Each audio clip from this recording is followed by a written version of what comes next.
Cigar Company is your one-stop shop for all your cigar needs.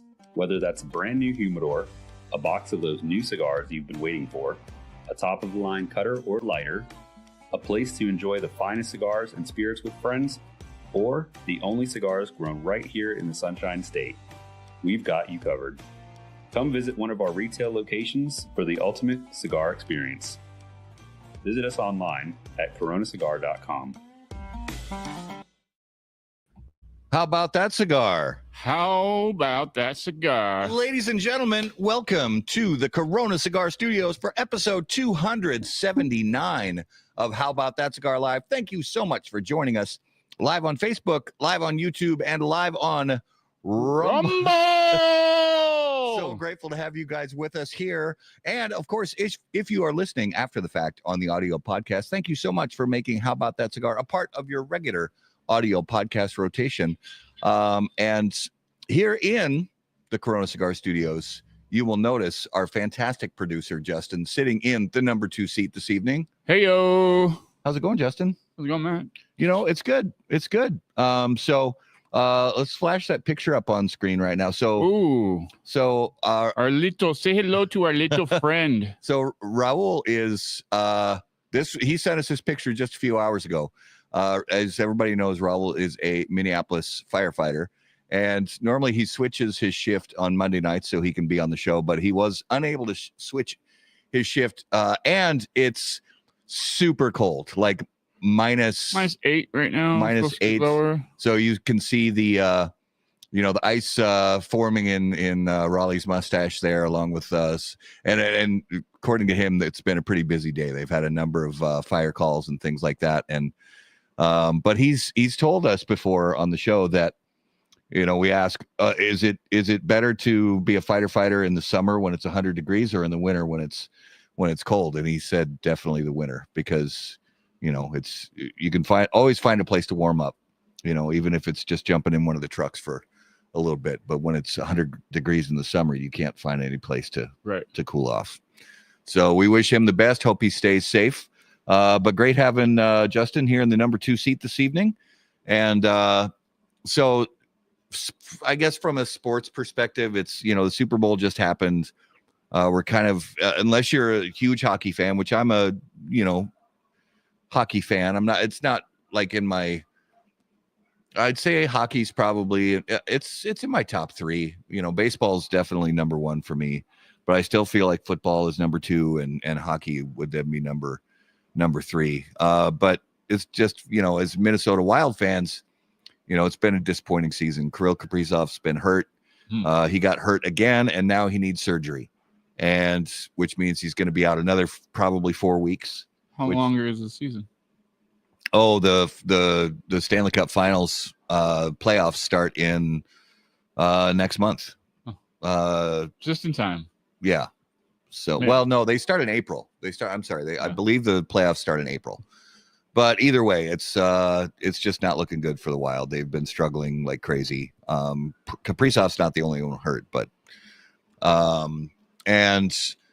but the one cool hockey thing that happened recently, so they're doing right now this NHL Nations Face-Off. I saw that. And the USA and Canada, basically it was just like one of those classic hockey games where it was like 90% fights and 10% actual playing hockey. It was insane. The rest of the game, like all the way through. Yeah, it was insane. The beginning was just fight after fight. Yeah, so it was actually kind of fun to watch. And thank you guys who have been commenting on the show so far. Jump in as well while you're watching HBTC Live. Let us know what you're smoking. Let us know what you're drinking. And when we bring on our special guest, let us know if you have any questions for our special guest. As always, click on all of the big, beautiful buttons. That could be the like button, the follow button, the subscribe button, whatever button that is that helps you not miss anything going on with How About That Cigar. Please click on that button so you can keep up with all of the action. So let's do the Spirit of Mystery. Now, normally on Spirit of Mystery, which is brought to us by our friends at Postania Cigars, are you unsatisfied with the top 10 list from How About That Cigar? Are you wondering how cigars from Postania didn't make the HBTC list, but found their way onto other lists? Well, fortunately, you can be reminded every week with this Postania Cigars advertisement. Postania Cigars, the #1 unranked cigar in the industry. Even though Postania Cigars actually did make our list. Yes, they did. #2. One of these days we'll get that copy changed. Although, I don't know, there's part of me that just wants to keep it. It just works. Yeah. I don't know. Yeah. But so normally Raul brings something from his bourbon / whiskey / scotch / rum collection. This week, it's from your own collection. It's from my own collection. So I grabbed something randomly. Yeah, I brought in a glass, and I said, Justin, I'm going to leave the room for a few minutes and just pick out something behind us and pour a couple ounces of it. So I know that it's one of the bottles behind me. I just don't really have any idea which one it is. So a little smell. Okay, that smells pretty good. It smells like a bourbon or maybe a rye. Hey,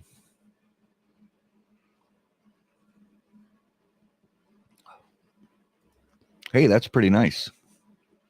I mean, it's from my collection, so it's probably pretty good. But yeah, that one's not too bad. It does taste familiar, obviously. But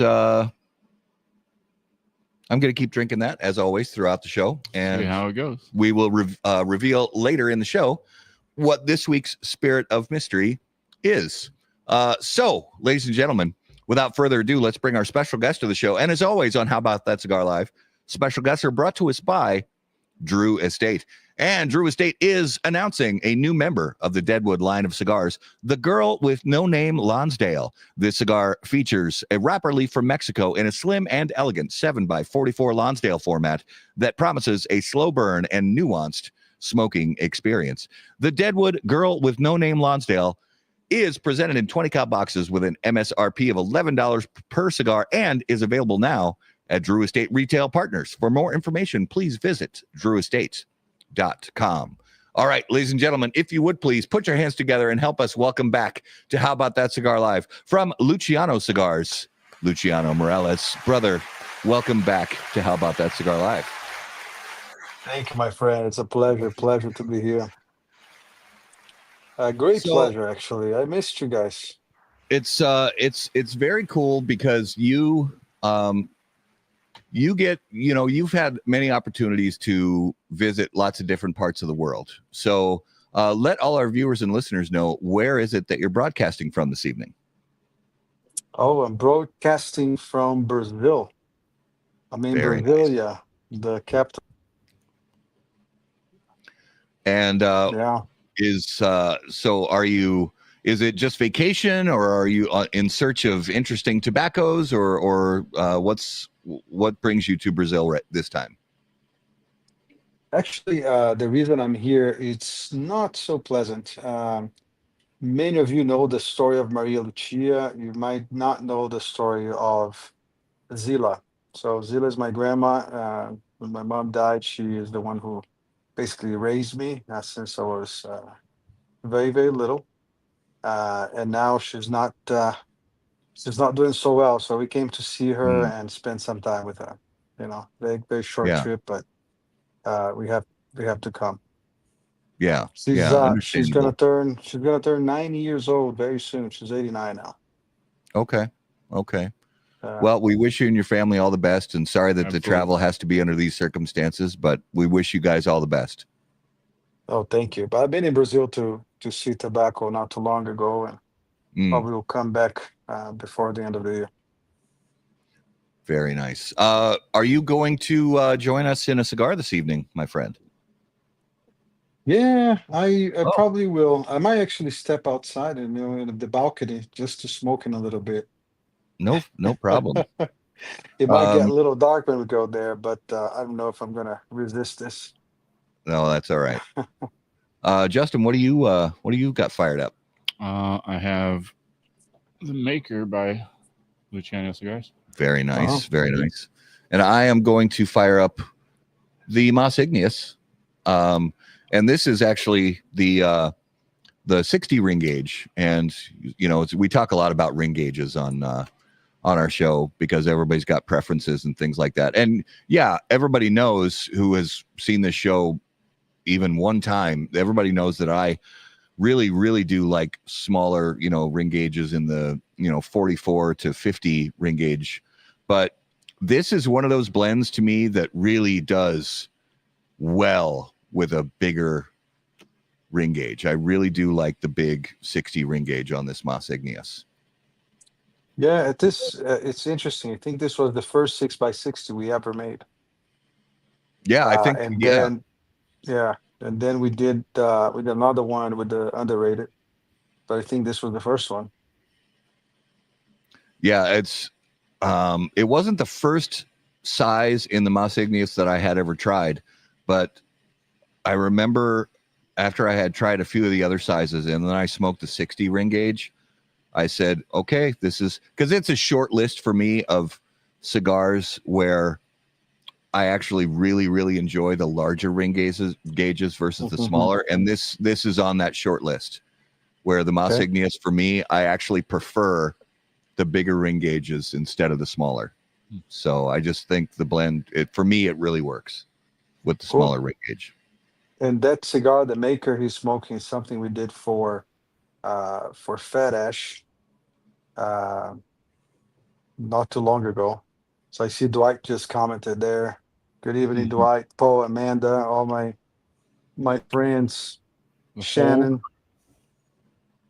Paul, all these amazing people from Fat Ash Cigar Lounge. We love seeing everybody from Fat Ash jump on and get silly in the comments. There's a bunch of great people down there. Absolutely. Yeah. So Luciano, since and this is the question we've been asking, in these early parts of 2025 of pretty much everybody, and that is, for you and your company, how was 2024 for Luciano Cigars? It was a weird year. I would say very good in many aspects. I think the company grew, uh, substantially, I would say.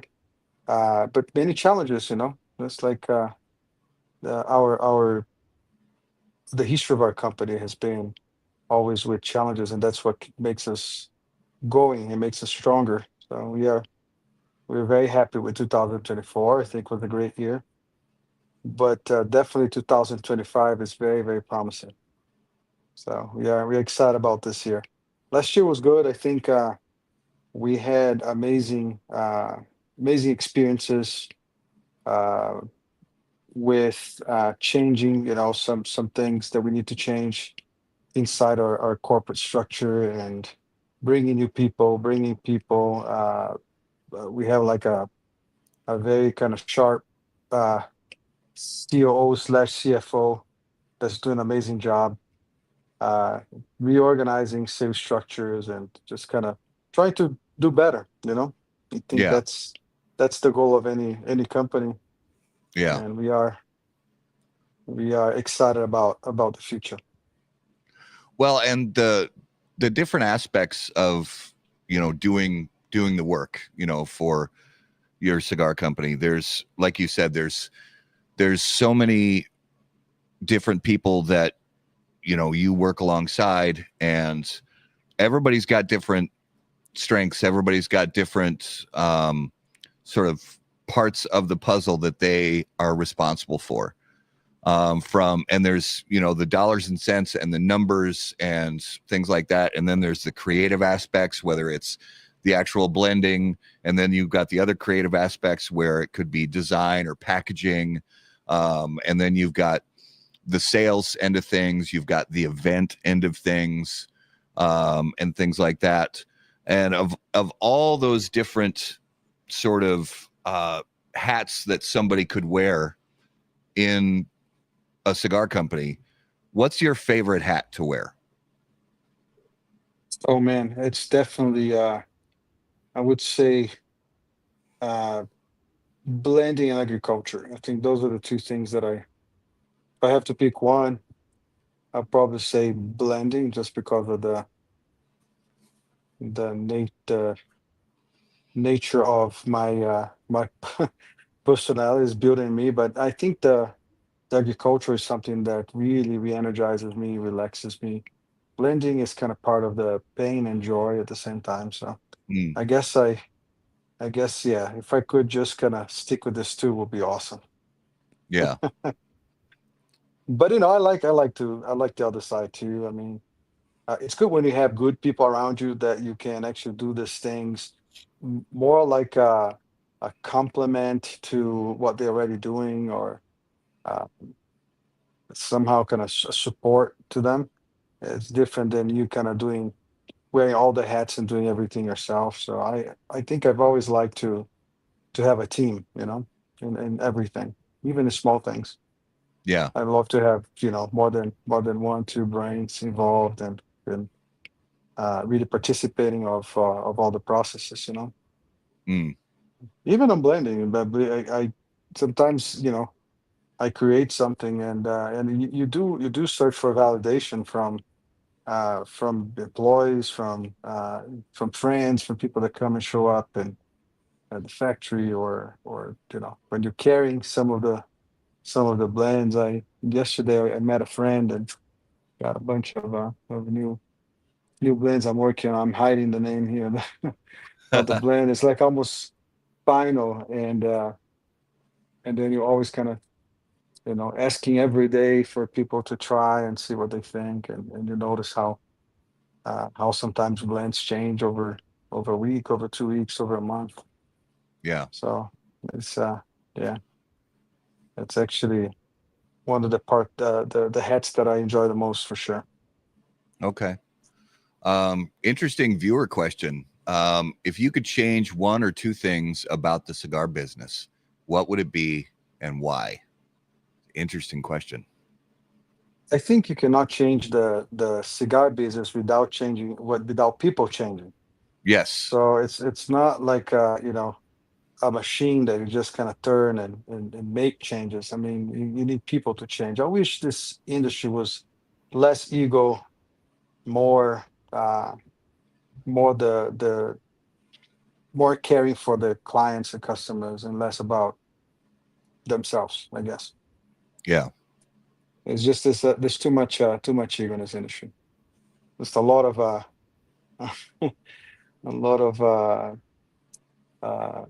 lot of egos, man. So Yeah. last night I visited a friend, and he is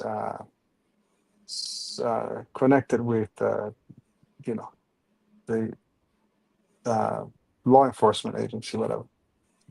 So he has some guests, and he kind of pop up uh, this whiskey bottle that they only make for the military and stuff. And so he opens and he serves, the glass to. And the name of the bourbon, I think, is Bravery and Conviction, something like that. I don't know if Okay. it's Bravery and Conviction, or it's something very, very special. It's really not for sale. And then he opened and he served to his colleagues and stuff. And then he came to port it to me, and I said, I cannot have it. This is just for you guys. I'm Huh. just a civilian here enjoying the night. And I had something else.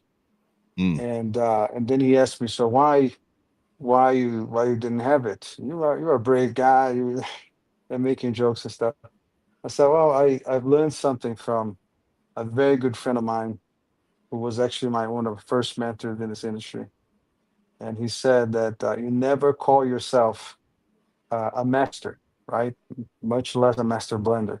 I see a hmm. lot of people just kind of go into Nicaragua. They come, like, try a couple cigars there, and the manufacturer give them like three or four, and I like this one.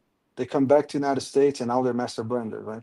Yeah. So and again, I think the industry needs more and more of the stock of reality.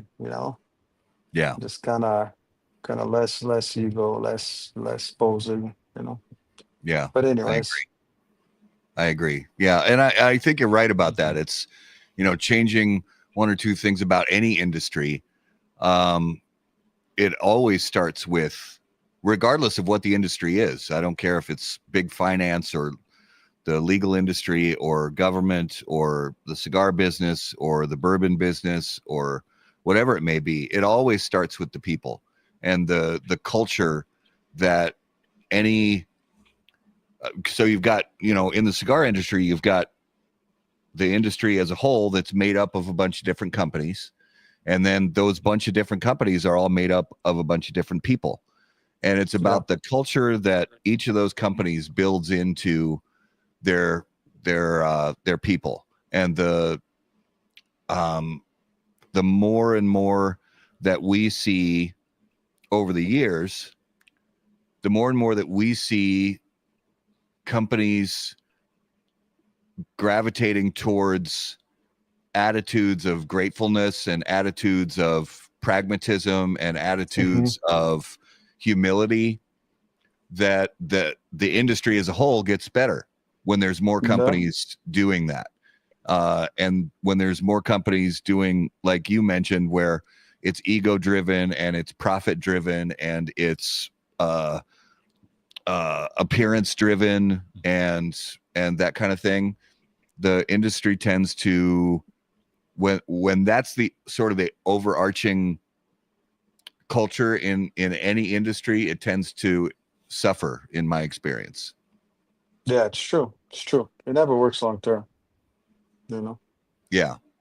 So yeah, I think there's a lot of good things though in the industry. I think there's more good things than bad. I think there's a lot of diversity now. There's so many good cigars out there. Uh, it's a lot of good people too. I think a lot of jobs being created. Yeah. So there's a lot of good things. I just but I got asked the question. What I would change is that I don't know. There was a way to kind of censor some of the egotistical behaviors. Would be awesome. Yeah. Egocentric. So speaking of the jobs, you mentioned just now, there's especially in, cigar producing areas, whether it's in Nicaragua, Dominican Republic, Costa Rica,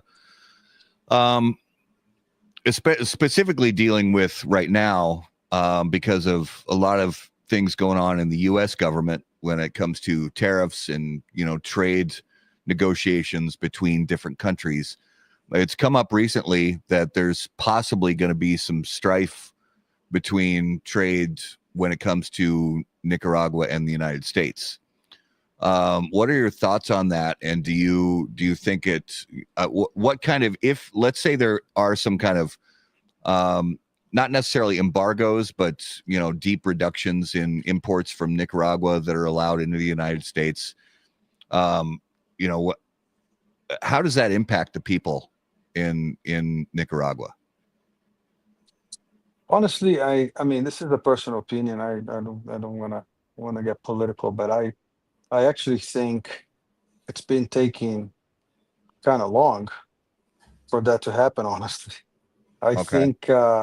think there's the bad side is, yes, the cigars will cost more, and at the end of the day, the consumer is the one who will get affected.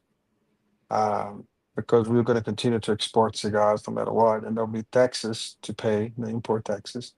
But listen, U.S. have some leverage over uh, many countries because they are more uh, exporters than importers. So the commercial scale, it's more favorable towards United States. So that gives that a lot of leverage to United States. At the same time, there's a lot of things that happen in certain countries that you should pull those levers and use them when necessary. It seems like there's a lot of things that are not balanced in different relationships with different countries, and without being specific, I think um, it does make sense, to be honest.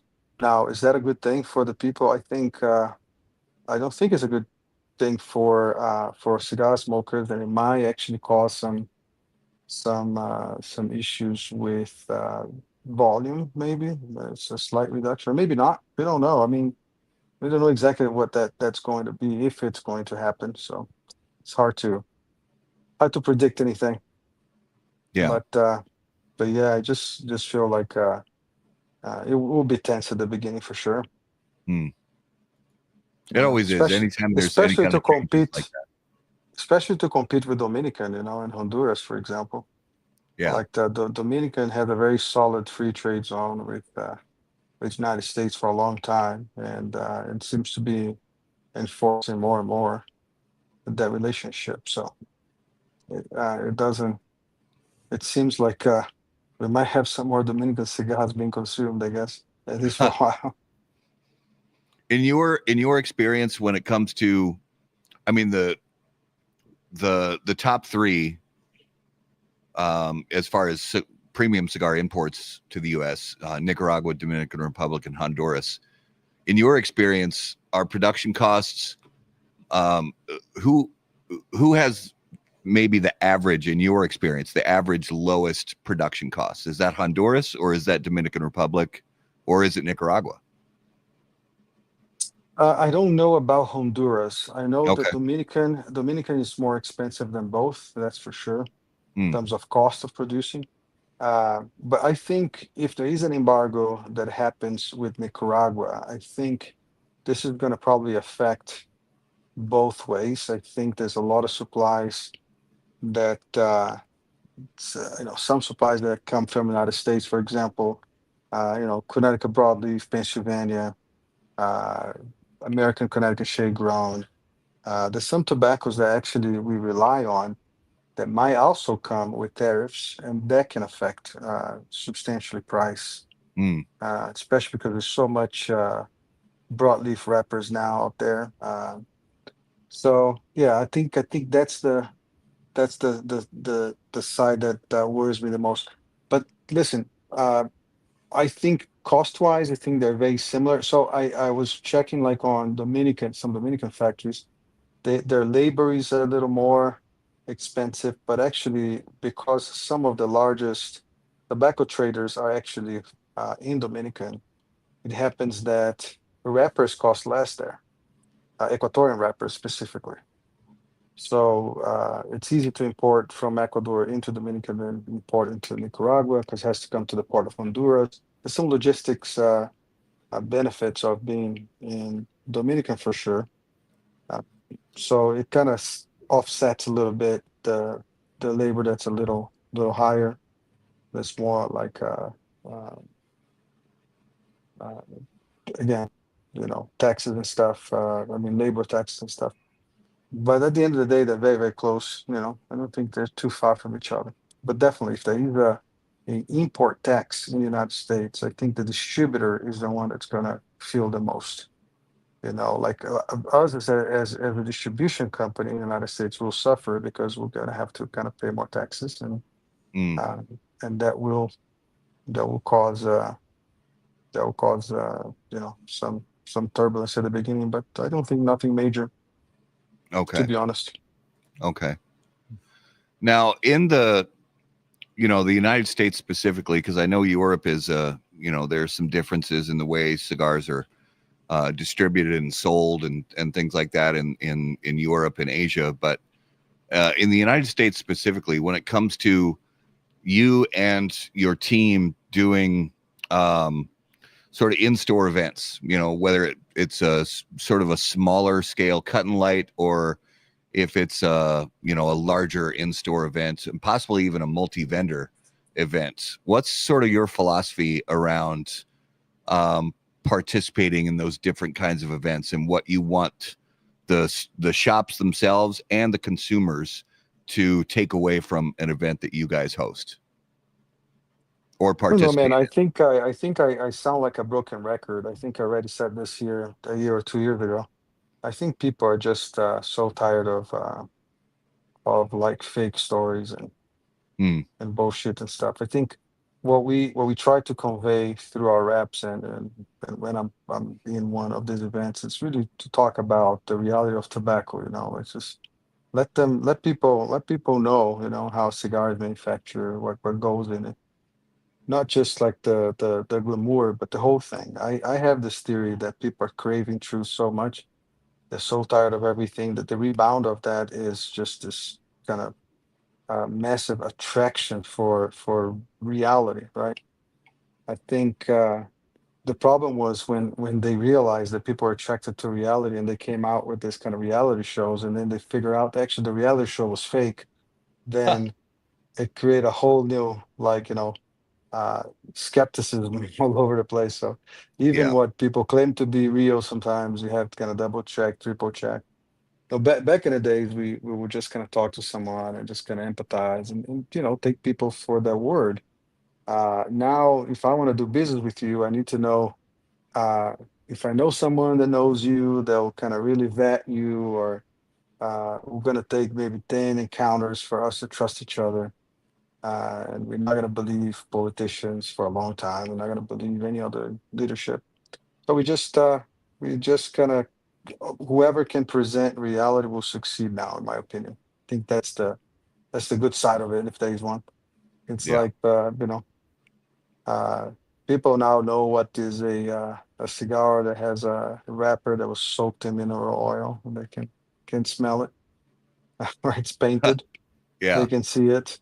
So again, um, the more educated people are, uh, the more uh, the more they know about what they're consuming, Mm. the more actually attracted they are to the product. Cigars are the same thing. I think people, the more you talk about cigars and what they are, not like fantasy stories, and again, every story is important. You can tell a story, you can romanticize, the cigar. It's fine. I mean, actually, it's important so people feel something, and when they're not just kind of, people are not just smoking with their mouth, right? They're smoking with their eyes, with all their senses and stuff. So I know it's important to have uh, uh, uh, a good story, as long as the story is true, right? Yeah. Or is a true inspiration or something like real. I think that's definitely what people are expecting these days, and what attract them. Right. That's why you see more and more of those kind of cigar clubs, and kind of people connecting in the hearths and stuff, because they talk to each other. Mm. They try to learn from each other, and then they realize that there were a lot of stories that have been told to people for so many years. I have some interesting ones, actually, that I've been learning in the past couple of years that I didn't know. So I was always thought that uh, Cuba was the very source of cigar, the inventors, the creators, the ones who kind of brought the whole culture of cigars to the world. It's true that they made it popular, but there were actually places on Earth for sometimes actually almost 2 centuries, doing that 2 centuries before they even got into manufacturing cigars. Uh, but that marketing was told to everybody. Like things like, I see a lot of companies like just selling cigars, saying, "Oh, this is a Cuban seed," right? And I like to say, there's no such a thing as Cuban seed. So the only Cuban seed that you can actually, even arguably, uh, claim to be Cuban is the original Negro Tobacco Cubano, the original seed from Cuba, which was brought by the Taínos, descent from the Aztecas, and brought from the continent. A very ugly, narrow, full of vein tobacco, but very, very Mm. strong, and type of Nicotiana rustica. That's the only Cuban seed that ever existed. Everything else was brought from somewhere, from the Spanish, uh, from other regions of the world, from Asia, from the Azores, from Brazil, from uh, from the continent, from Mexico, from North America, and they start cross-pollinating that. And only in the 18th century is that you see actually the first factory of cigars. There are some claims where they say, "Oh, there was the first factory was created in the 1500s," and they say, "Well, first of all, it was not even a factory in the 1500s. There's no industrial revolution yet. So they Yeah. might have a couple people making rolling tobacco and tobacco because it was an indigenous practice, but they cannot say that that was actually factory, making cigar. But anyways, I'm fascinated by uh, by real stories, especially behind tobacco and cigars. Yeah, that's one of the interesting things because I also love history just in general. History about anything, but it could be Hmm. history of the world, and there are so many, stories that maybe we learned when we were younger in school, It's true. and we learned school or we would learn stories that were printed in history books, and then maybe we would learn 10 years later or 20 years later or 30 years later or 40 years later that it turns out the stories that were sort of commonly repeated in a lot of the history books 40 years ago are mostly made up, mostly, like you use the term romanticized, mostly romanticized stories that aren't based in a lot of real historic fact. And I I like find that different interesting angles, as right? I get older. What's that? Yeah. No, I said people sometimes give a completely different angle to a story, Mhm. Right. and Yeah. And it it all makes depends it on who's sound like printing. Yeah. Who's printing that history book and what do they want? What story did maybe if it's the person who's printing the history book, what spin do they want to put on it? What story do they want to tell? And how close is that story to what actually happened? Whether it's 200 years ago, 500 years ago, 1,000 years ago. And the older I get, the more I find that fascinating to sort of stop and take any kind of historic information that's given to me yeah, with a grain of salt and Right. say, well, this yeah, maybe not kind of thing, yeah. I mean, the fact checking is important, right? So I think Yeah. there was a time where well, here is actually, I believe it's actually getting worse. I see a lot. Like I was reading this article about the story, about the factory in Cuba, and the article says people say that. What does the people say? Like people say that there used to be in Cuba this, and this, and then you're gonna look like what? People say it? Who is people? Whoever said that? Where's the factual basis for it? And then people kept repeating and repeating and repeating and repeating, and then it becomes truth. As many things in the culture of luxury and the culture of even food and uh, I don't know how many times I said this probably to you guys about the whole thing about long ashes and and, Oh yeah. and Maduro cigars and how kind of people get sick with cigars and like Yeah. those myths they have to be debunked. And the worst thing is when you see lots of people out there, so-called influencers, Yeah. just kind of repeating and repeating and repeating the same thing, man. It kind of actually hurts me sometimes. That's what I love to do. So yeah, the question started with the cigar lounges, right? So that's one of the things that I love to do. It's really Q&As and kind of debunking some of the myths Hmm. uh, in our industry, and I do it fearless, just because actually it's a good thing. I was hearing from a colleague that actually watched one of the videos that I was doing that, and he said, "Well, some people might get pissed, but actually I love it because I think that's what we need." Sometimes, it's just easier for the manufacturer to kind of go with it, because people say things and they just said, I go out there to explain, it's going to take 2 hours, and 2 hours we already lost the sale. So, but I like to invest more in the long run, you know. Yeah. Yeah. So make sure that people know the truth and learn about cigars. I mean, I like to share what I know. I don't know everything, by the way. I'm far from knowing everything. But what I know, I like to share, especially things that I have conviction of. Yeah.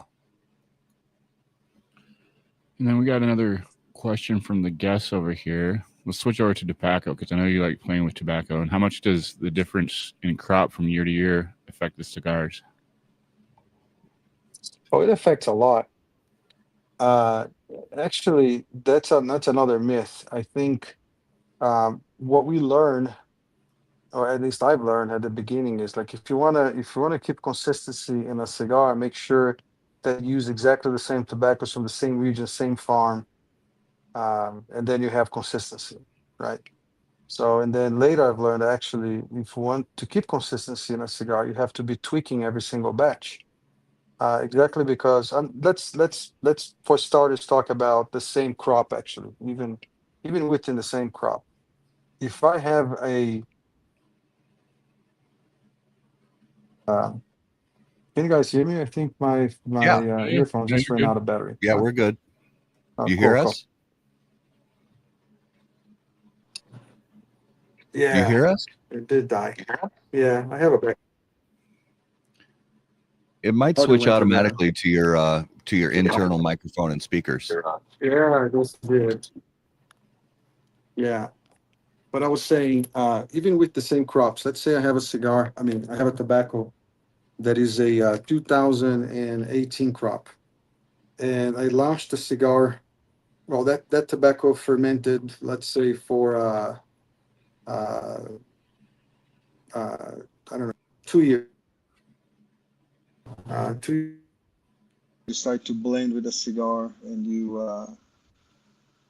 put that cigar in the market, and then you keep using the same tobaccos coming from the same bales, right, all the time. So guess what? That tobacco, if it's in a pilon, even if it's cold or even if it's in a bale, it's still fermenting. So uh, a year from now, if using exactly the same tobacco, that tobacco likely got fermented. So it has a different effect. It have a different level of strength. It might be actually stronger, it might be milder, depending on the seed strain, the soil that comes from. Even within the same crop, if you don't tweak the blend, you're never going to have consistency. So you have to keep tweaking. If I have a viso of Jalapa, for example, that Jalapa doesn't age super well, you know. So if it's older than 5 years, we'll start declining in strength, declining in flavor. So I'm gonna have to, kind of ramp up a little bit with that Jalapa to compensate for that. Maybe go to a higher prime within the same crop. Instead of using viso, I'm gonna use Ligero now, just because the viso is becoming too mild. Now Mm. with crops, even more. Like with different crops, we're talking about sometimes completely different weather, less rain, more sun, less sun. The sun makes the leaves thicker, and there's this when it rains too much, there's not a lot of absorption of nitrogen, so the the biomatter just kind of tastes different, you know. So you have to tweak, change, and modify in order to keep consistency. It's it's almost kind of counterintuitive. It's very much the opposite that people think. Yeah. And many manufacturers do that. Most of them do that. They just don't talk about it. I like to talk Yeah. about it. Well, like you said, in order to keep you know, the cigar tasting the same today that it did 2 years ago, 3 years ago, 4 years ago, you know, that consistent flavor profile that consumers are used to, depending on what, you know, like you said, it could be the same crop of tobaccos, but you know, they could end up with some different characteristics which require you to make some adjustments um, in the construction of the cigar. Man, there's so many nuances if people only knew. Yeah. Like even with the same crop, maybe using at the same time, but they're from different pilons. And one of the pilon, and I have instead of having like 10 workers in my fermentation room, I have only five, and they're gonna flip a pilon in 2 days, and the other pilon is gonna be flipped 2 days later. Just that difference of flipping pilons and them reaching different temperatures all the time also affects the taste profile. It changes, you know. Yeah. So that's why it's a very dynamic process when you talk Mm. about making cigars. I actually was talking to a winemaker the other day, and I said, well, maybe would would I be inaccurate if I say that actually the process of fermentation of tobacco is way more complex than fermenting wine? And he said, yeah, absolutely, because with wine, um, all you measure is in the yield is basically is how much juice you get out of the grape, right? It's how much pulp it's inside, and then Yeah. the fermentation is static. So you just keep the same temperature because you control the temperature in the room, or the same amount of time in the barrel.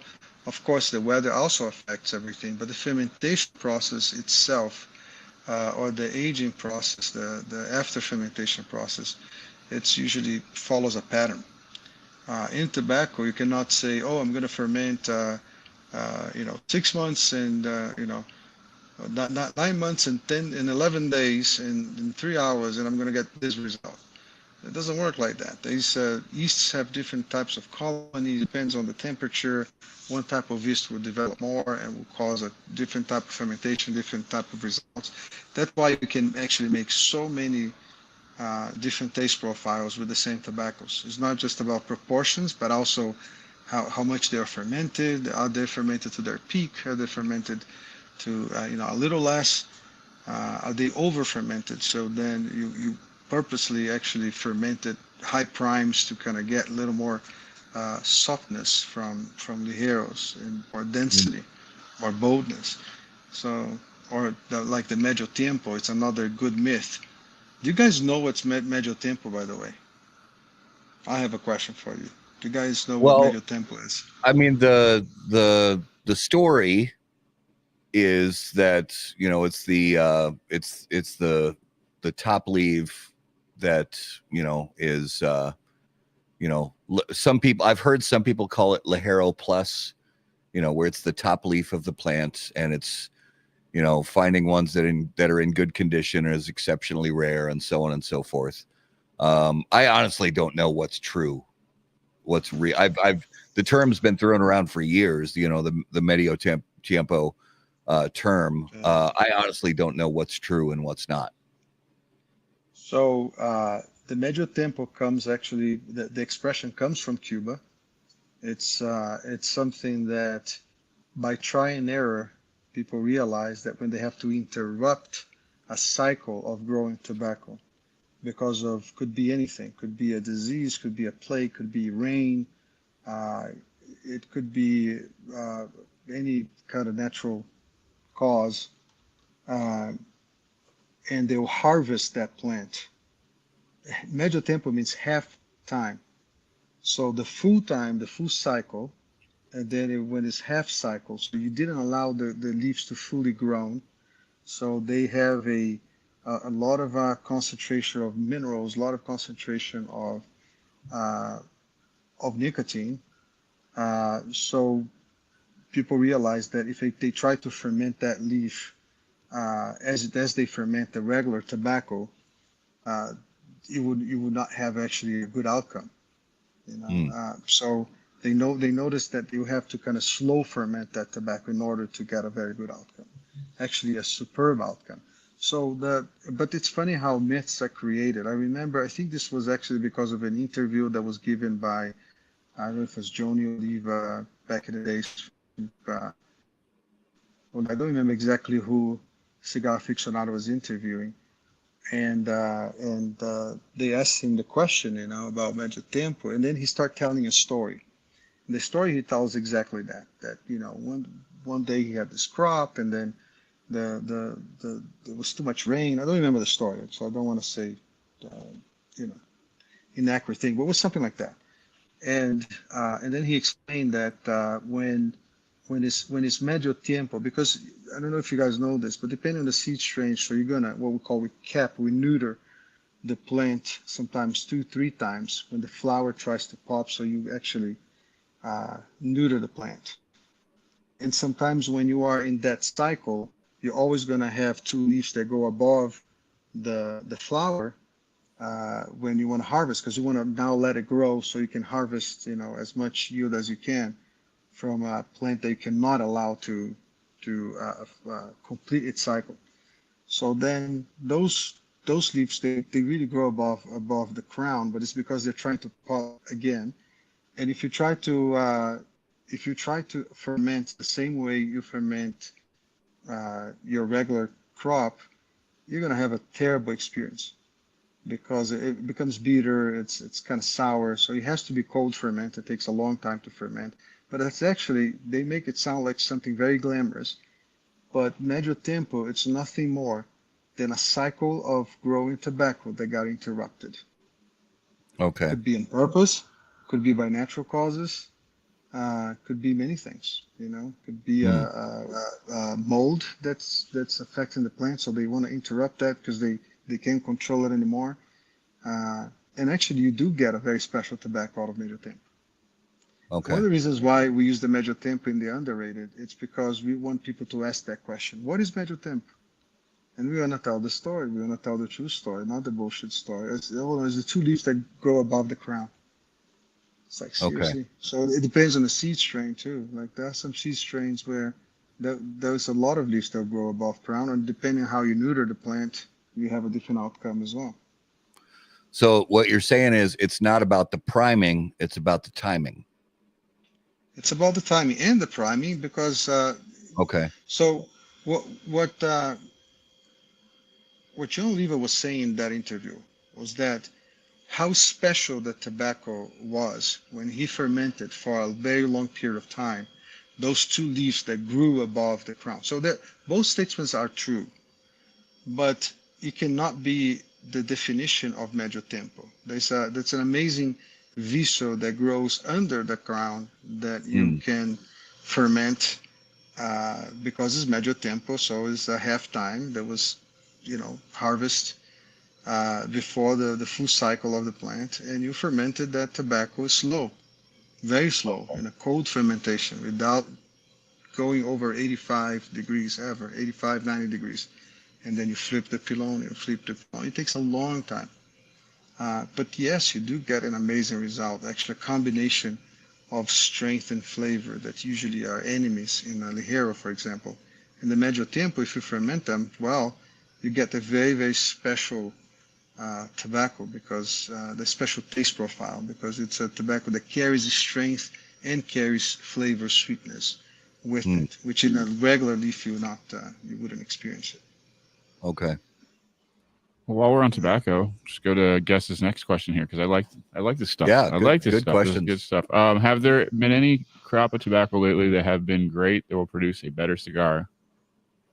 Anything that stood out lately that you are ready to show? Yeah, I think there's sometimes, I was trying a tobacco that the Steli tobacco from a grower these days, and I said, man, I haven't smoked like a tobacco this sweet, in a long time. And then he said, oh yeah, this is a mejorado tobacco, which is kind of funny too. So what makes if people ask that question all the time. So what's the main difference between Dominican tobacco and Nicaraguan tobacco? So you guys probably ask that question yourselves. So the main difference is that in Dominican the soil is an equalizer. Soils you have a slight difference, but they are very much similar. So the seed strain plays a huge role into the taste profile of Dominican tobacco. And in Nicaragua, you have these 5 different microclimates. So you have the soil plays a much more important role in the taste profile of the tobacco than the seed strain. And you can see that in Dominican, the farms are far from each other because they want to avoid cross-pollination because they want to preserve the seed as it is. And in Nicaragua, the farms are very, very close to each other. Like you can step in one farm and then walk to the other one. And then, people in Cuba came with this expression, oh, this is a Criollo 98 mejorado. It means that they lost control of the seed. And for some reason, the tobacco came out better that year, because it cross-pollinated with something I don't even know what it is. Of course, there's the genetics today. They're very advanced, and they do. So mejorado means betterment, right? Okay. So that's what it means. So this is actually a Criollo 98, a better Criollo 98. It means a Criollo 98 mejorado. And that's where that expression came from. But and then became a thing. Now you see master blenders classifying that when they send their press releases, oh, this is a Criollo 98 mejorado. and they have no clue what they're talking about. But it's I find it funny. But it's that part is quite interesting. The fact that in Nicaragua, the taste the taste of the soil is so predominant that very few people will know how to differentiate the seed. And that's why when you guys review things, when you refer to Dominican tobacco, you always refer to the seed strain. Oh, this is Olor Dominicano, or this is Piloto Cubano, or this is Corojo 98, this is Criollo 99.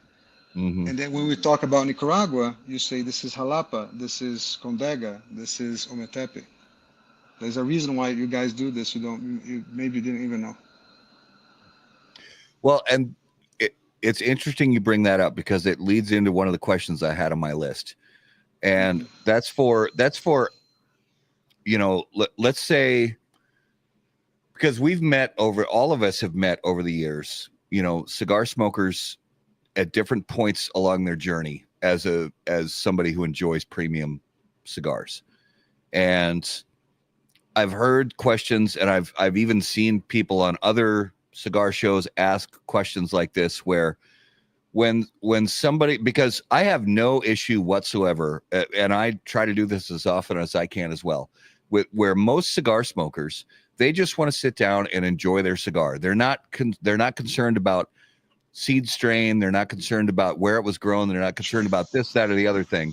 But there are some cigar smokers who are curious about the process that goes into it, and curious about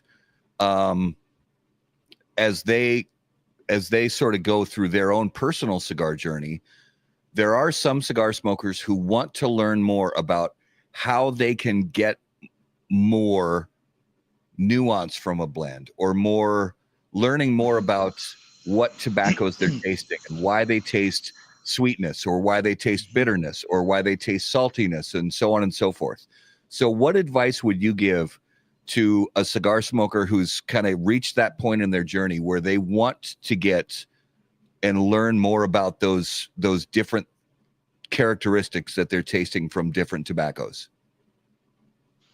That's a good question, man. I think the answer, it's more towards personal experience, right? So it's just like going to a good restaurant.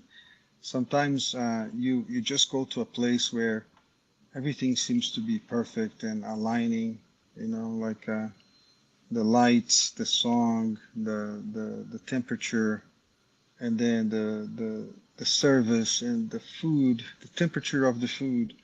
Everything is perfect. You have that kind of enjoyment, and you just want to enjoy it. Sometimes you try to find out how, and I mean, there's a chef who kind of prepare that, and he's a artisan and try to make that experience, really really special for their clients and stuff.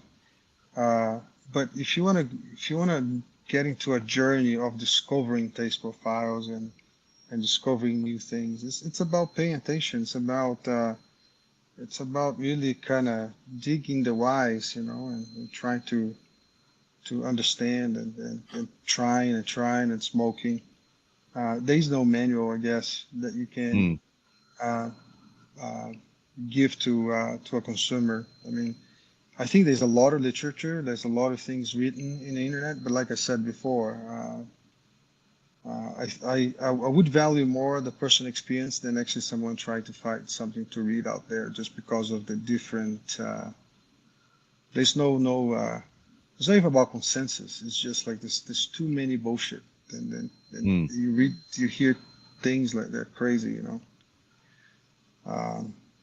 just because people repeat, and honestly, I think I think actually premium cigars will eventually reach that maturity of the wine business.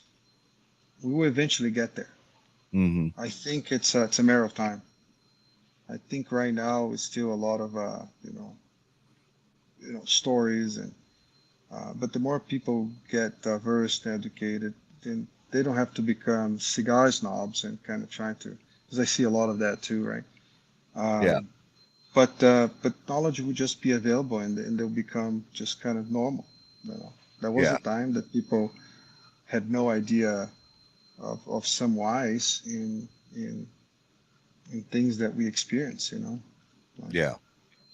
No, that's a good point. And I think certain product categories, you know, premium hand rolled cigars, wines, distilled spirits, fine food, you know, where there are people in the background who put together ingredients and time and experience to create sort of I don't know, flavor experiences, and you know, they're yet at the same time, as you've mentioned a few times during the show tonight, that it can be not just romanticized but over romanticized. And believe me, and you and I have had discussions at length about this over the years, that I'm a hopeless romantic, and ask my wife, she will say that she will echo the same. I'm a hopeless romantic, and when it comes to romanticism, I'm all in. But there's that line that you mentioned, that fine line between romanticism and bullshit. And it's finding, you know, staying on the side of that line where, you know, you can be romantic about it, but let's be real about it too. And say, okay, look, there's so many different tobaccos, so many different countries, so many different farms, you know, different seed strains, so on and so forth. But I'll say, just as my own personal cigar experience over many, many years of, I don't always get it right. I rarely get it right, but I love the journey. I love the steps along the journey to say, can I find, you know, this tobacco, this one particular tobacco that most other, you know, people whose palates I respect, they'll say there's a lot of saltiness in tobacco, in this particular tobacco leaf. Can I pick out the same thing that these other people are picking out, whose palates I respect? You know, and it's a journey, it's a process, and it's a, for me at least, it's a process that just continues day after day. And, you know, don't get me wrong, most days I just enjoy sitting down with a cigar and it could be anything from plain water to coffee to whiskey or anything in between, and just enjoying the moment, not worrying about what I taste and what I smell. But then there are other times that I really like to dig in, and I really like to, you know, try to test my mind and say, okay, what am I really truly smelling and tasting from this cigar? And it's I just encourage people to enjoy the journey, and just keep trying to pick out whatever you can pick out. I agree. I think one of the things I say in my events, it's that people taste things differently, and the personal experience is just personal. You can't actually standardize or replicate that. And you and I talked about this before. Habits can change how you perceive flavor. Like, if you hydrate yourself, if you don't drink water, if you take a medicine for any chronic disease, if you took a Tylenol because you had headache, it's impossible for a room of 10 people, for all of them to be having exactly the same experience. That's why this is so relative.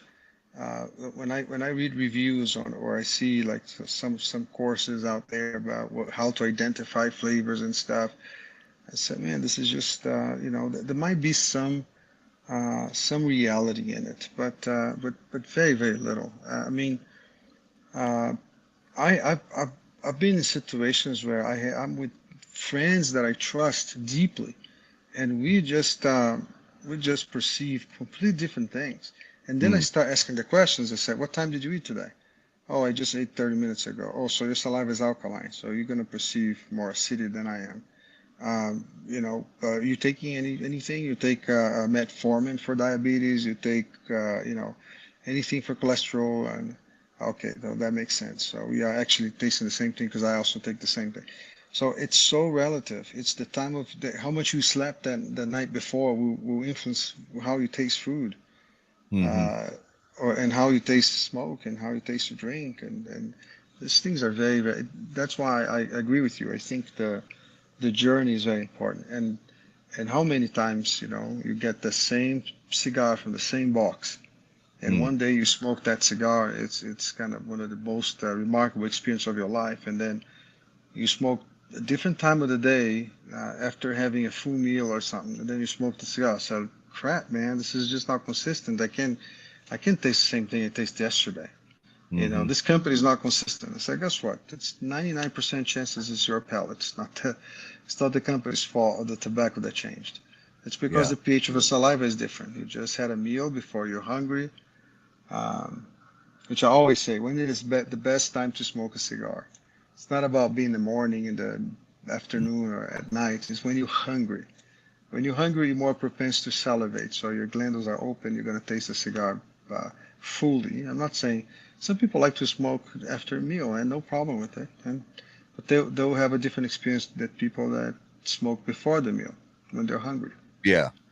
Uh, Yeah. And that's so not all, but the vast majority of times that I sit down with a cigar to actually do a like quote unquote official review of that cigar is in the morning before I've had breakfast with just either I'll either do still water or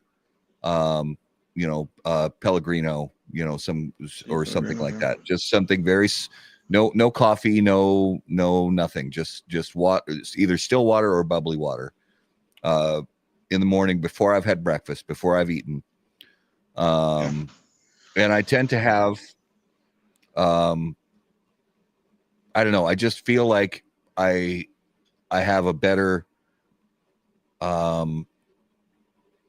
it's easier for me to notice things from a flavor and aroma perspective in first thing in the morning before having a meal. Yeah, I think what you have the the key element here is it's to be hungry, not necessarily be the first thing in the morning, but if you have a meal and you wait for 3 hours before you have that cigar will taste much better than if you actually have that right after the meal. It's just you have to feel hungry, or you have, because it's all about the pH of your saliva. Sometimes when you wake up, the only thing is sometimes you're going to become actually super hypersensitive because you are your saliva is like very, very acidic. You're breaking your fasting, so you're extremely hungry, and your body is ready to receive food, which is great for cigar reviewers. I agree with you. Like you're going to be way more sensitive, like notice a lot of things.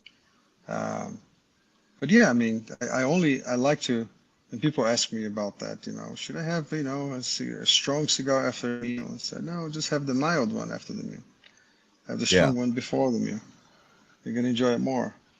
And I explain, and it's fun. Those things are.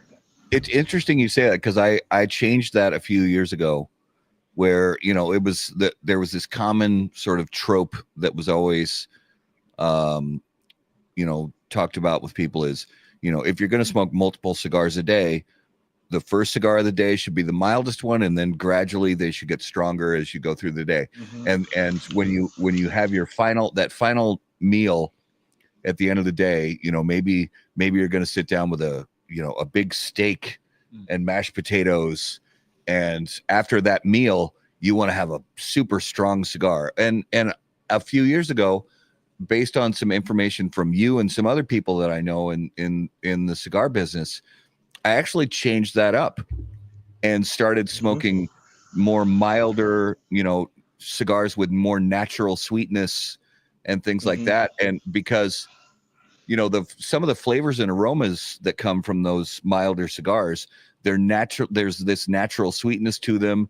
And I equate it with, when I'm going to, if I finish a great meal, especially if it's a heavy meal, normally, from a food standpoint, I would follow that up with something sweet, a dessert, maybe sorbet or something like that.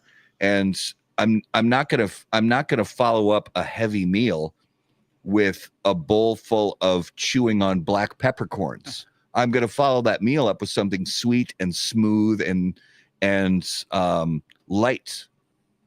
And so I started doing that with my cigar experiences, where I would follow up big, heavy meals with a milder, sweeter, more naturally sweet cigar. And it really changed the way that I follow cigars, food with cigars. Yeah, you're absolutely right. Um, I like to talk about frequencies, right? So the what sometimes people call a mild cigar, uh, it's just kind of something that has to do with also the acidity, or what you perceive like in your nose, um, and there's not some people they think of strong cigars if it kind of burns, the heterohale like in your nose, but that's only acidity, or sometimes it's the residual. It's like some people refer to the flavor that stays in your tongue and it stays in your mouth. But like, try to imagine because in order for you to eat and digest, you need to salivate, right? So it's the only way that you can eat. Otherwise, you can't swallow, you can't eat, you cannot even perceive flavor. So your saliva needs to kind of coat the food, so then your brain can perceive umami, salt, etc. So what if your body would never stop salivating? You'll be tired. Your glandules will be tired. You probably get an inflammation in your glandules, in your taste buds. You can't be salivating the entire day all the time. That's why sometimes of the day, when you're salivating more, your taste buds will be open and you're going to perceive better. Now, when you smoke a mild cigar, usually it's made of thin leaves that, low prime leaves that don't carry a lot of structure, a lot of veins, so therefore it doesn't carry a lot of nicotine, a lot of flavors that can be perceived in your front palate. But you get a lot of floralness sometimes. You got to get a lot of aroma, because your nose does not require to salivate for you to smell something or to heterohale something. So the upper palate doesn't require a lot of salivation either to notice a cigar. And some of these mild cigars are perceived right there. That's why after you smoke, a strong cigar in the morning and a strong cigar when you're hungry, and then after a meal, when you smoke a mild cigar, actually, because your saliva is so alkaline, all the acid is going to a lower digestive system. Now you can perceive maybe nuances and flavors in a mild cigar that you wouldn't be able to perceive if it wasn't for the fact that you were full. So that's why, you're absolutely right. The logic is actually the opposite. If you want to smoke all day, make sure you have those heavy cigars first, and then start going milder as you go throughout the day. And that should be more pleasant to you too. You're going to notice more flavors of those mild cigars, and you're going to notice more flavors on the strong cigars if you have them first. Yeah. It really, when I just took a risk and made that change, it really altered the way that I perceive and I don't consume as many cigars as I used to. I 2 years ago, and for many years prior to that, I was smoking. And again, as somebody who works in the premium cigar industry, I don't smoke as many cigars as a lot of people who work in the cigar industry. But, I was somewhere between 5 and 7 cigars a day. Now I'm down to, and it's gradually decreased in the last 2 years, where today I can say it's 1 or 2 cigars a day, where, and that gradually decreased over a 2-year period. And I completely understand people who work in the cigar business. They have to consume a lot more cigars, but I'm enjoying more of my smoking experiences now that I'm back to 1 or 2 cigars a day versus when I was at 5 to 7 cigars a day. So I just find it more enjoyable. Yeah, I think for cigar makers, smoking has a lot to do with your task in your job, and so it's probably a different approach. Um, but I agree that when I am actually, like just a few months ago when I was traveling with my wife, I remember I didn't smoke for 3, 4 days, and then when I had that first cigar after 3, 4 days, I was just kind of in heaven. I was like, man, this tastes so good right now. And then I was smoking for pleasure. But most of the time, and I know consumers, they love to hear the romantic stories, how you as a cigar maker, enjoy so much smoking, a cigar, and how much pleasure you feel every time you cut and light and stuff. Okay, it's true, but at the same time, for most of us, is a job, right? So you are smoking sometimes 12, 15 cigars a day. Not all of them, but not entirely. But you're smoking a little bit of each one of them. Sometimes just to test a new batch and see how it's going and stuff. And you be very objective about doing that, which sometimes I like to enjoy giving a break and then kind of resuming, after a few days, and like it does. It's a good thing. Yeah. Well, and the comment from Paul, enjoy the experience, has nothing to do with the cigar I was smoking. It was about who I was with, where I was, the occasion, the experience. And I completely agree with that. Mm-hmm. We really agree with it because, some of my best cigar experiences, I agree with Paul. I don't remember necessarily what I was smoking.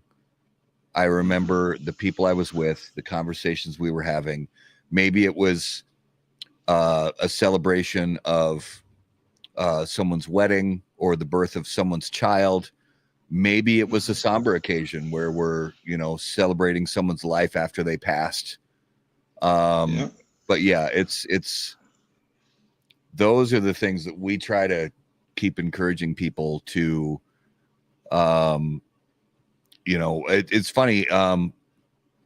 We were at just for last week's show, we were at Tobacco Grove in near Minneapolis, and one of the guys who's been working in the humidor there for years, his name is Cole, and he said something to one of the while Raul and I were in the humidor picking out some cigars to buy. Cole was talking to a couple other customers, and he said something that some people would laugh at and say, "Oh, that's a great line as a salesman," but it really does make a lot of sense. He said, "I don't sell cigars, I sell moments." And yeah, it may seem silly and trite and all that, but there's a real element of truth to that. And I know that you and I have talked about this before as well, that there is an element of truth to that, that it's sometimes you just have to forget about. Sometimes we have to forget about what the cigar is made of and just talk to the people around us. Absolutely. And talk about our families and our lives and our histories and our experiences and our successes and our failures and everything in between. And that's what makes most of the best cigar moments I think that we've ever had special. Absolutely. I agree, man. I agree 100%. This is like talking about medio tiempo and talking about, this is like an nerd talk, right? So we having a conversation about all these curiosities about tobacco and stuff. But you're absolutely right. I mean, someone that kind of leaves their homes and they go, drive through the snow to go to a cigar lounge, sit down, and enjoy camaraderie, or just kind of reflect on his day, or having a very nice conversation with his friends, and Um, I dare to say that probably the least thing they're thinking about is actually the cigar. Yeah. I think they're there for the enjoyment, and I think Paul put that really really well. I think some of the best cigars we have are the ones that we have. It's about the occasion. It's nothing to do. Well, it has nothing to do with the cigar. I would just make one comment though. If this cigar is bad, likely you're not going to be smoking it because you're having such a good time. You're just going to put away. Yeah. Yeah. That's absolutely true. Yeah. I love this question. Someone on the YouTube asked like, Dan, what should you smoke after a strenuous exercise, say with your wife? That's an interesting question, man. You know, I don't know. I'm not one of those guys who smoke after, so I don't know, man. I'm more like going to sleep after kind of guy. Yeah, I can't. guess. I'm with you. I can't. I have no experience with that. With, I'd rather spend after, full disclosure. Hey, if we're just being real talk here, after an experience like that with my wife, the last thing I want to do is go smoke a cigar. I just want to. I just want to, sit with her and reflect for a few minutes before we both fade off to sleep. Marlboro Red. Marlboro Red. No, absolutely not Marlboro Red. Absolutely that's not. too cliche.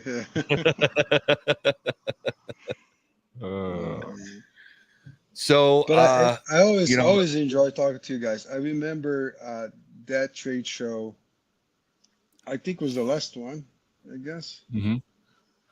The guys came by to do the interview, ended up not doing the interview, and just kind of sitting down and talking. It's funny you say there was a good time for you guys. It was actually probably one of the best times for me too.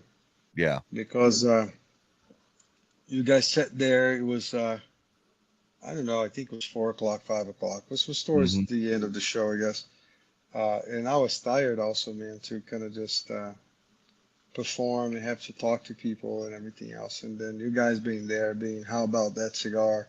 Give me the excuse to kind of chill for a little bit too. Yeah. It took a little longer than just a 15-minute interview, so it was nice. That was great. Honestly, Justin and I can attest to that. One of those cigar experiences where, we were as far as the schedule said, we were going to go there. Oh yeah. Set up cameras and microphones, do the interview, but we were mentally in a bad place, and you could see that when we got to your booth at the trade show, and you're like, guys, just go sit down. Here's a couple of cigars. Go sit down, relax, forget about the interview. And it's so funny because you're the one who said that. We're there to showcase your brand, and you're like, I don't give a shit about that. You're struggling right now mentally. Just go. Here's a cigar. Go sit down, relax, and I'm going to finish up with these people over here. And in a few minutes, I'll come join you. We'll sit down. And we literally sat there for 40 minutes. Mm-hmm. And we didn't do interviews or any of that bullshit. We just sat there and we talked. And it was probably the best experience of the entire trade show. Yeah, usually the best experience are the ones that are not recorded. Yeah. Exactly. Exactly. No, Skip said something funny. He's saying like cuddling with a cigar going super awkward. Where do you hash? What the fuck? I didn't think about that too. Yeah, you're right.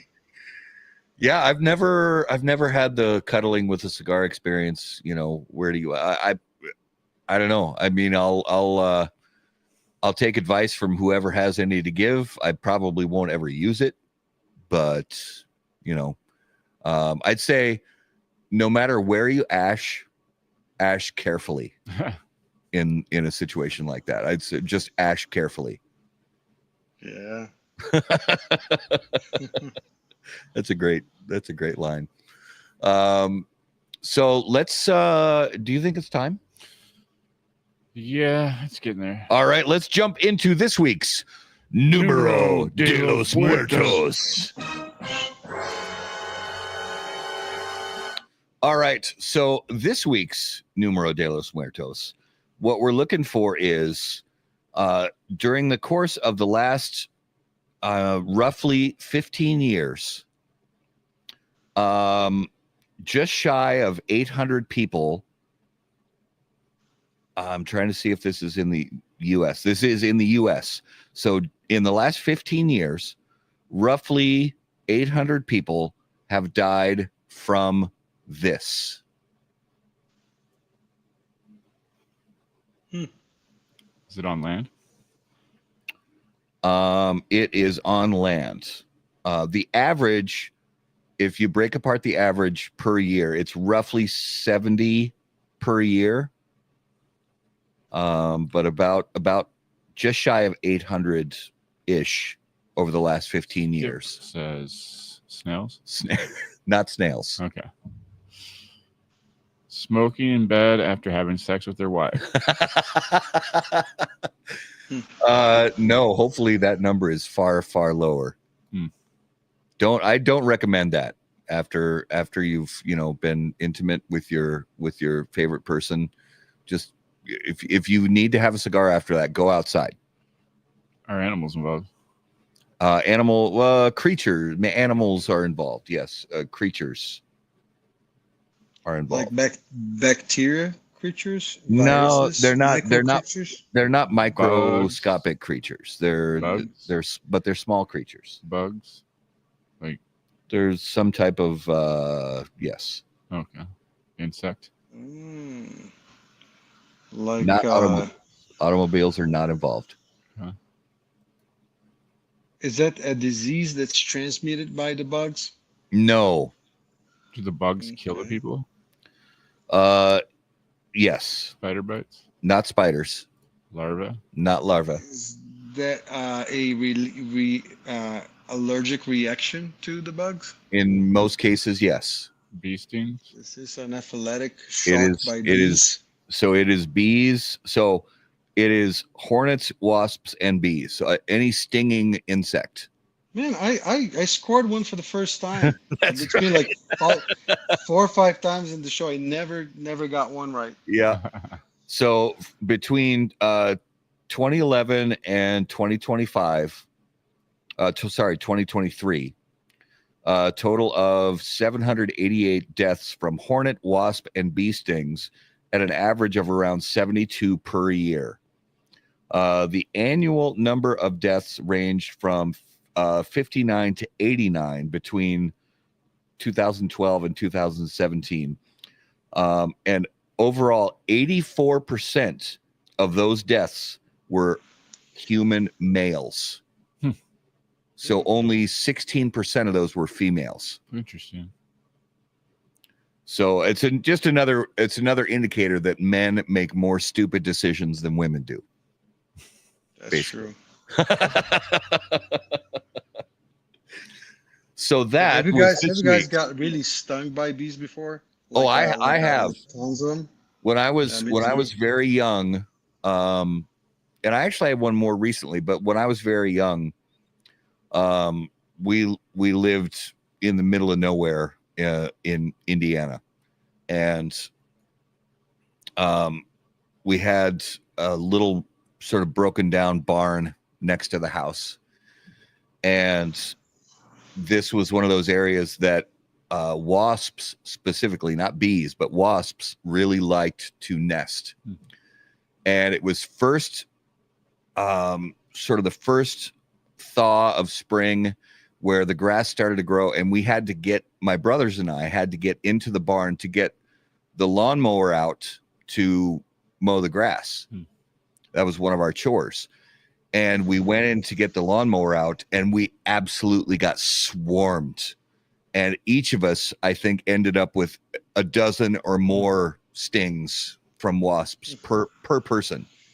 And got really, each of us got kind of dizzy from just too many of the stings. But then probably 10 or 15 years ago, when we were at the house that my wife and I and my family and I lived in before this house, there was this sort of landscaped area with some big boulders and, sort of fancy looking this and that had kind of become overgrown during the years we lived in the house. And we wanted to take out some of the things that were in there. And as I was, digging through there with a shovel and getting things out of the way to clean up that area around the boulders, it turns out there was a nest of yellow jackets that had ground, built a nest in the ground. And I got torched. I mean, I was running for my life, and they were all over me. I think by the time it was all said and done, I probably had 10 or 11, marks on me from getting stung. Thank God the kids were not outside when that happened. And I'm just glad they didn't get hit by any of it. But yeah, it's no fun. It's no fun. Yeah, I got some experiences too when I was little. Oh yeah. Was it bees or was it wasps or yellow jackets? It was actually bees.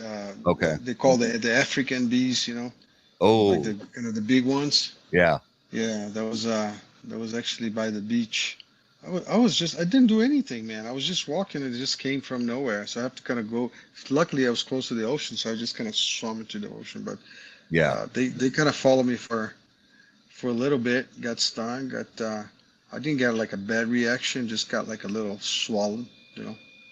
Yeah. But, I've seen people like almost die of it. Oh yeah. Yeah. There was a kid in school, like he got stung by one bee. That was enough for him to kind of have to call 911 and get whatever they give in those situations. Yeah, we had that with the same town where we had that, that little farm with the barn where we got, getting the lawnmower out and all that. The school that we went to was, and this is, the school we went to was built in the 1800s, and even back in the 1970s when my brothers and I were going to school there, it was run down, and and they had this horribly dangerous little playground behind the school where we'd have recess during the days. And there was a kid who got stung by a bee, and they had to they couldn't even get an ambulance. That's how far in the middle of nowhere we were. They had to, a couple of the teachers put him in the back of somebody's car and rushed him to the hospital, because it would have taken the ambulance like 30 minutes to get there. Right. So they threw the kid, and he was fine. Fortunately, he was back in school a couple days later.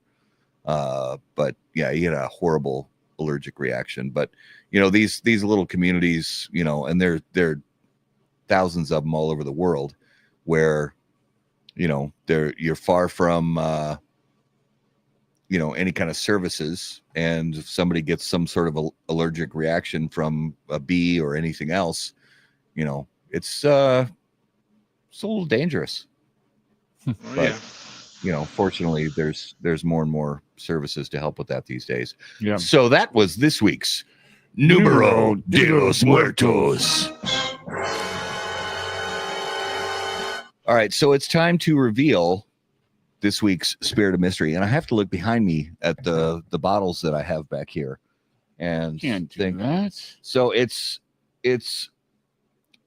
I have a feeling that this is tonight's gonna be. All right, let me grab this bottle. I think that I'm just gonna go right out of the gate and guess. Yep. I think. So close, but no. So close. Okay, so No. what I thought it was this is from a semi-local distillery called Tattersall, and they actually, for a small local distillery, they actually do really good work. Look at the color. So yeah, it's a little lighter in color than this particular rye, but one of the things about this rye that I like a lot is because most ryes are really kind of spicy and harsh on the palate. This rye has a lot of natural sweetness. That's why I kind of lean toward this. This one smelled pretty sweet and smooth. Okay, so it was over in this area. Can't say that. Okay, well that's your guess. I blew my guess. I thought it was the Tattersall rye. Right behind it. Right behind it. Okay, let me grab that. That's the one. All right, so this is Heaven's Door 10-year bourbon whiskey. Now, this is actually a It's a bourbon whiskey, but this is made in Tennessee. Heaven's Door is a Tennessee company. Interesting. And actually, Bob Dylan is one of the owners of this particular brand. So this is their slightly more aged 10-year version. But yeah, I really like this one because it's got that just super smooth, natural sweetness to it. The name just stood out for some reason. Oh yeah, absolutely. I actually met the rep that sells this. This was in an event I did at El Dorado in Texas, and yeah, the guy was there and was telling me all about Bob Dylan. And, yeah, it's kind of cool. But by the way, can I plug something real quick? Absolutely. So I want to make an invitation for you guys because you guys know what that is. You've been there before. I'm talking about my old Kentucky hearth. In May, if Dwight is still there, Shannon, someone from Fat Ash helped me here. It's just one of the greatest events, man, that I always anticipate, sometimes even more than the trade show. I just enjoy so much doing those events there. Those guys do a fantastic job. It's a multi-event. There's not just us. There's several companies, several principals that come. So whoever has the information, make sure it's there. There you go. May 9 and 10. May 9 and 10 in Ashland, Kentucky. Okay. It's worth of the driving. So make sure you guys come and check it out. It's been every year. It's becoming just kind of better and better. Yeah. So special, man. We usually I think now we have like a sort of a tradition. I like to go like a couple days before, and there's this pre-party the day before, which this year will be awesome because they will do at the same venue of the event. And then Sunday we go together to church. So it's just awesome. I can't wait to be there again, Shannon. Thanks for. There you go, 9 and 10, May 9 and 10. Well, we very much hope to make it this year because we've known about it for a long time, and it is an event that we would very much like to make too. It's tricky for us because it's the weekend of Mother's Day. That's right. So, that's usually when it is. it's possible that we could make it down there. We would absolutely love to attend. So let's jump into this week's lightning round. And Luciano, you've been on the show a number of times, so you've had a lot of the old school lightning round questions. But we've got some, interesting sort of off the cuff lightning round questions that we haven't asked you before. And the first one I'm curious about is if you were to be granted your own late night talk show and you were the host of the late night talk show, who would you want to be your first guest? I think my first guest, if this was today, would be probably Donald Trump. Okay. That's actually a common answer. That's a common answer, yeah, because a lot of people want to know what's going on inside his head. I would love to ask some questions, man, to that man. Yeah. To know how he thinks. Maybe I wouldn't get any answer, but either way, it would be interesting, though. Either way, it would be interesting, yeah. All right. Okay, this is a good one. What's your biggest pet peeve? Something that just absolutely annoys the hell out of you. I guess when I'm trying to sleep and there's like a lot of noise, like even an airplane, someone's kind of trying to talk to you, or there's a lot of. I think those things are what annoy me the most. I have a hard time sleeping. Okay. And kind of just kind of flying airplanes when sometimes because I just cannot be rude to people. So when they talk to me, I'll talk back, but deep inside I'm like, killing myself because I want to. Sometimes I just want to kind of sleep, and when I'm tired and stuff, or there's a lot of noise. Or let's say, so I went to this. By the end of last year, I went to Mexico with Rebecca, her fiance, and Cynthia, and we stayed in this very nice place, man. When we saw the house, we said, "Oh, this is a cool Airbnb. We love it." Playa del Carmen, man, there was like parties happening like all over the place. Like you could not sleep. It was impossible. So then I just decided to go with it. Let's kind of wake up at noon and go to bed at 3 a.m. because we're not going to be able to sleep. Yeah. That was annoying. Yeah. That was very annoying. That's never any good. All right. So if aliens came to Earth and they happened to land right where you were, and they said, "Hey, come with us for a couple days out into space to explore. We'll bring you back in a couple days, right? We'll drop you off right here, back at this exact same spot." Would you go with them? I think if they come, probably I would not have that option. I think you have to go. But I'm a curious man. I'll probably go. Yeah. I'm very curious. Yeah, I'll probably go, learn something new, Right. Yeah, absolutely. And I think saying no will be the wrong answer, and they'll take me anyways. Yeah, probably. All right, let's jump into notable smokables. So notable smokables, you've done this before with us, Luciano. We each name a cigar that we smoked recently that was notable to us. Now, this could be a cigar brand new to the market that we smoked for the first time ever, or it could be a cigar that's been on the market for decades that we smoked for the first time in a very long time. Obviously, you're smoking a lot of your own stuff, but is there anything, outside of your own portfolio, Luciano, that you smoked recently that kind of stood out to you? I think what stood out to me more in the past 2 weeks was a new cigar I'm working on, but I think that's not a valid answer. From a different company, I think it was a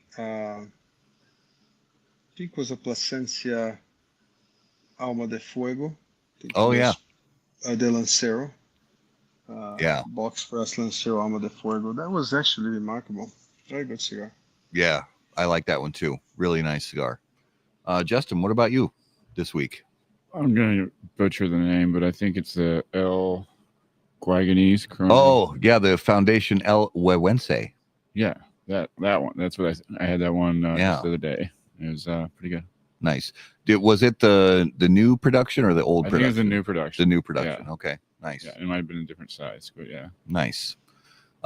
Mine was kind of an older throwback, which I've kind of been doing a lot of lately, but it was the Fuente, the Don Carlos Aniversario, with that, Cameroon wrapper. It's just a cigar I've loved for years and years and years. Smoked one again just a few days ago and just really enjoyed it. It's one of those blends that I've enjoyed for a long time. And yeah, somebody else saying Aladino Cameroon Reserva. That's another good, although not to split hairs, but it's a Cameroon wrapper grown in Honduras, but it's still a good cigar. Nice flavor, nice aroma. Mm-hmm. Definitely. So, all right, let's talk about some coming attractions. Next week on the 24th, we have Andrew Rock from Lampert Cigars. And then starting out the month of March, on March 3rd, once again, we have Chef Ed Porter coming back to the show. And as we have done in previous times that we've had Chef Ed Porter on the show, we're going to pair some cigars with some food items and some beverage items that Ed is going to cook and curate for us, and we love having Ed on the show. He's got a lot of cool insight about, mixing food experiences and drink experiences with cigar experiences. He's got a lot of different cigars to go with it, like we did before or something like that. Yeah, exactly. So he's going to sort of put together an experience for us like he did in times past. Love having him on the show. So Luciano, first of all, brother, thank you so much for once again being our guest on How About That Cigar Live. Thank you, guys. Thank you. I appreciate it, man. Thanks for having me. If you would please give our viewers and listeners an idea, where is the best place for them to keep up with everything going on with Luciano Cigars? I think you just kind of go on social media, Google it, go to our Instagram page, Facebook page. We got a lot of stuff there every day, so you find out a lot about what's happening with us. And we do have a few surprises coming, the Straight Show. They'll be quite interactive for everybody, so we're looking forward to launch that. Yeah, very nice. We cannot wait to hear more about that in the coming weeks. So everybody stay tuned for more info about that. And keep up with Luciano and everything that he and his team have going on. And again, Luciano, brother, thank you so much for being on with us. Really appreciate it. Pleasure. Appreciate you guys too.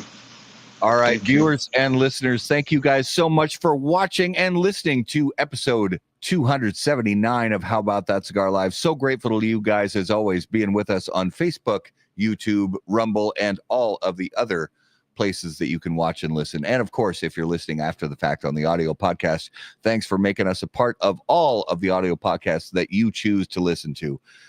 Please click on all of the big, beautiful buttons, the like button, the follow button, the subscribe button, all of those wonderful buttons. If you have questions for any of us, you can email us on the website, howaboutthatcigar.com. Be sure to follow us on all of your favorite social media platforms. You will find us at HBT Cigar. And of course, until we see you guys next time, burn cigars, not bridges. Thanks, guys.